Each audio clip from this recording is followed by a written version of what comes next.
I caught my mother's eye across the table and gave her the smallest shake of my head, but it was too late. My future brother-in-law's mother had already leaned forward, her wine glass frozen halfway to her lips. "Wait," she said slowly. "Aren't you the woman who—" She stopped herself. The whole table at the Keg Steakhouse private room went quiet, and I watched my mother's face drain of all its careful, expensive makeup. "This is our other daughter," my mother had just announced to the Whitfield family, gesturing at me like I was a stain she was pointing out to the dry cleaner. "She does cleaning work." My father, swirling his scotch, added, "We tried with her. Some kids just don't have the drive." A few polite, uncomfortable laughs rippled around the table. My sister Bridget's fiancé, Holden, stared into his plate. "My name is Theodora, Theo to anyone who matters, and I'm 36 years old. For 15 years, I let my own family believe I scrubbed toilets for a living, while I quietly built a property management company that now oversees over $400 million in commercial real estate across Toronto and Vancouver. Before I tell you how we ended up at that dinner with my mother's face turning the color of old snow, you should know how we got here, because none of it happened by accident. I grew up in Oakville, in a house that was always one renovation away from looking like the neighbors. My parents, Rosalind and Graham, cared about exactly two things: how things looked and how things looked next to the Hendersons 2 doors down. My younger sister Bridget was the proof of concept: pretty, agreeable, exactly the kind of daughter who photographed well at the country club. I was the experiment that didn't work out: independent, blunt, allergic to performing for an audience. When I was 20, my parents took $11,000 out of my education fund, money I'd earned myself working 2 jobs through high school, to cover Bridget's credit card debt and send her on a finding herself trip through Europe. When I found out, sitting in the kitchen with my bank statement in my hand, my mother told me, without even looking up from the casserole she was making, that family helps family, and that I could just take out a loan like everyone else. I remember the cold feeling that settled into my chest. I didn't yell. I packed 2 suitcases that weekend and moved into a basement apartment in Mississauga with a mattress on the floor and a hot plate for a stove. I started cleaning houses because it was cash in hand and nobody asked questions. For the first year, it was brutal. Knees aching, hands cracked from bleach, taking the GO train at 5 in the morning to get to a client's place in Etobicoke before they left for work. But I was good at it, and more than that, I was good at noticing things. I noticed which property managers never showed up, which buildings were poorly run, which landlords were bleeding money because nobody was paying attention. I started small, managing 2 rental units for a client who couldn't be bothered, then 4, then a building. By the time I was 28, Driscoll Property Group was managing 12 buildings. By 33, we'd expanded to commercial leasing and I'd quietly bought out my original mentor's stake in the company. My parents never asked. They told everyone, neighbors, cousins, the people at their church on Lakeshore, that their oldest daughter cleaned houses because she didn't apply herself. I let them believe it. It was easier than fighting, and frankly, it amused me a little, watching them perform disappointment at dinner parties over a daughter who could, at that point, have bought their house in cash 4 times over.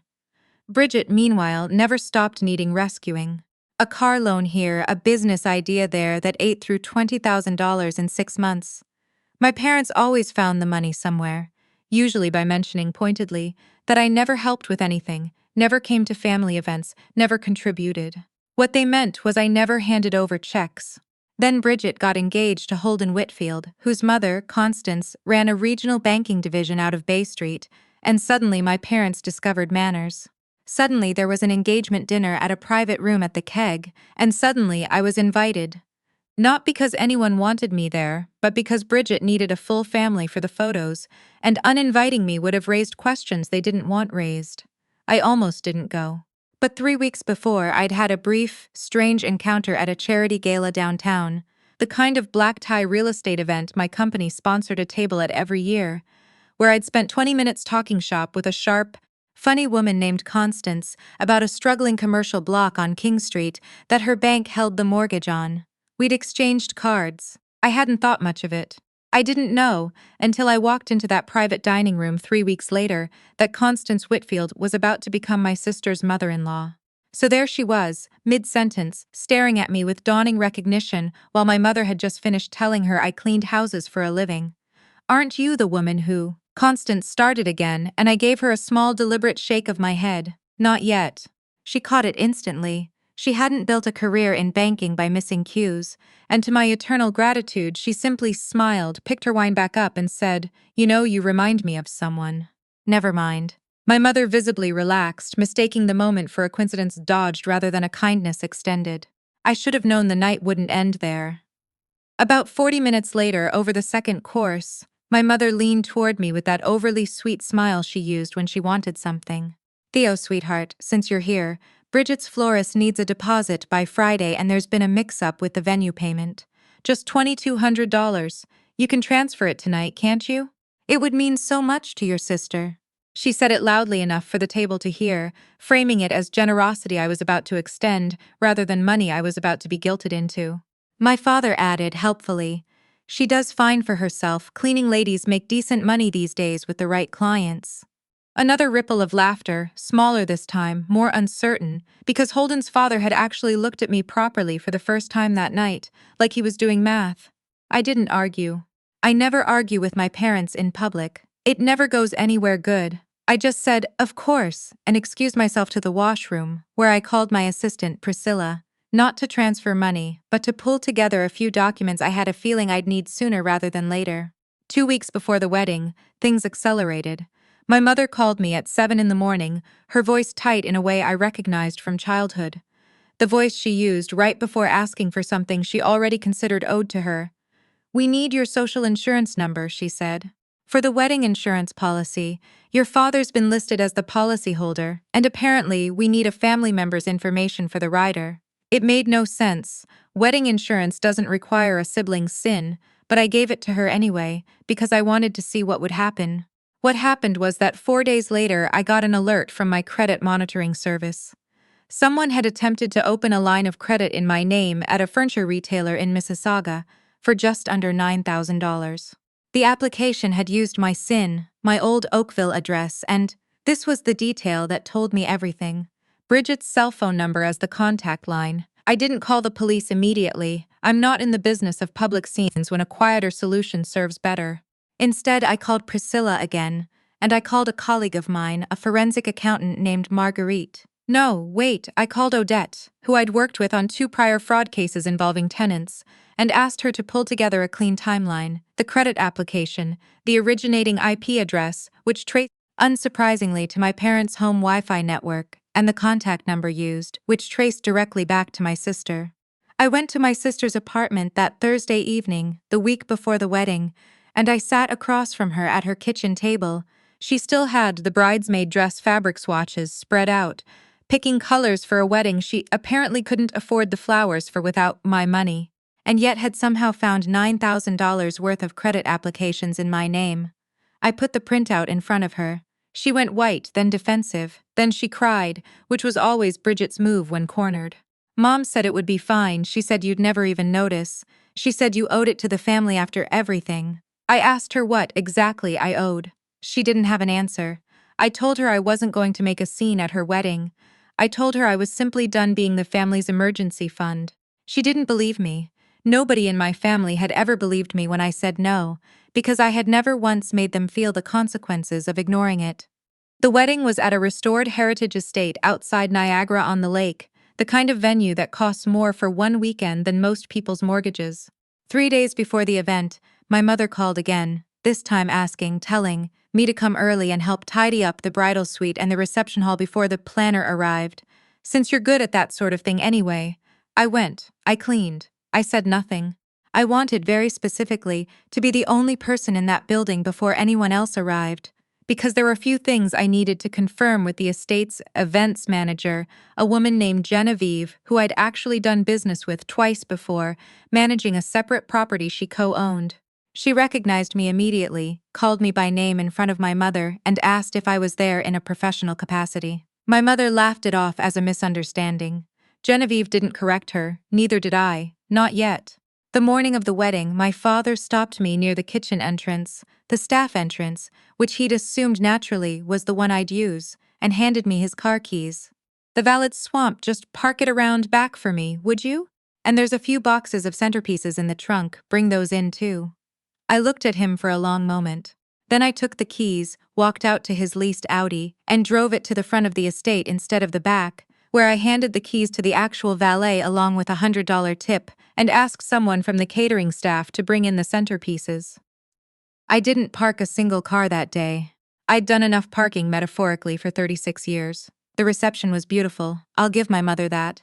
200 guests, a string quartet, a head table draped in white and gold. I was seated near the back, at a table with second cousins I barely recognized. Not at the family table, not near Constance and her husband, who sat at the head table with Bridget and Holden. My mother had made the seating chart herself, and the message wasn't subtle. During the speeches, my father stood up first, raised his glass, and made a joke, to 200 people, about how Bridget had always been the one with taste, and that even our other daughter with her mop and bucket managed to scrub this place up nice for us this week, didn't she? The room laughed. The way rooms laugh when they're not sure if they're allowed to. I sat very still. Constance, I noticed, was not laughing. She was watching me with the same expression she'd had 3 weeks earlier at the keg, the look of someone doing math and arriving finally at the answer. She stood up next. Nobody had expected the groom's mother to speak twice, but she did, glass in hand, and she said, in the calm, carrying voice of a woman who has chaired 1,000 board meetings, "I'd like to say something about Theodora if her parents don't mind." The room went quiet in a different way now. My mother's smile froze. 3 weeks ago, at the engagement dinner, I was told this remarkable woman cleans houses, Constance said.